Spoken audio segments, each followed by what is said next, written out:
ଖଇରା ଅଞ୍ଚଳରେ ଧୁମଧାମରେ ପାଳିତ ହୋଇଯାଇଛି ରାମନବମୀ। ପବିତ୍ର ରାମନବମୀରେ ଓଡ଼ିଶାର ପୁରପଲ୍ଲୀରେ ଧୁମଧାମରେ ପାଳିତ ହୋଇଯାଇଛି। ଏଥିମଧ୍ୟରେ ବାଲେଶ୍ୱର ଜିଲ୍ଲାର ଖଇରା ବ୍ଲକର ବିଭିନ୍ନ ଅଞ୍ଚଳରେ ମଧ୍ୟ ମହା ଆଡ଼ମ୍ବରରେ ପାଳିତ ହୋଇଯାଇଛି। ପ୍ରଥମେ ତୁରିଗୁଡ଼ିଆରୁ କୁପାରୀ ପର୍ଯ୍ୟନ୍ତ ଏକ ବିଶାଳ ବାଇକ୍ ଶୋଭାଯାତ୍ରା କରାଯାଇଥିଲା।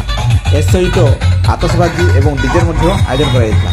ଏହି ଶୋଭାଯାତ୍ରାରେ ସିମୁଳିଆର ମାନ୍ୟବର ବିଧାୟକ ପଦ୍ମଜ ପଣ୍ଡା ଏବଂ ତାଙ୍କ ପୁତ୍ର ନୀଳମାଧବ ପଣ୍ଡା, ଖଇରା ପଞ୍ଚାୟତ ସମିତିର ଅଧ୍ୟକ୍ଷ ଅଭିଳାଷ ସାହୁ ଏହି ମହାନ କାର୍ଯ୍ୟରେ ନିଜକୁ ସାମିଲ କରିଥିଲେ। ଏସବୁ ଖଇରା ଅଞ୍ଚଳର ଖଇରା ହନୁମାନ ମନ୍ଦିର, ଖଇରା ବାଲିସାହି ମନ୍ଦିର, ସୁଣ୍ଡିହାର ହନୁମାନ ମନ୍ଦିର ଏବଂ ପୂର୍ବପଡ଼ା ହନୁମାନ ମନ୍ଦିର ତତ୍ସହିତ ଅଞ୍ଚଳର ବହୁ ମନ୍ଦିରରେ ମହା ଆଡ଼ମ୍ବରରେ ରାମନବମୀ ପାଳିତ ହୋଇଯାଇଛି। Bureau report, Odisha hot news.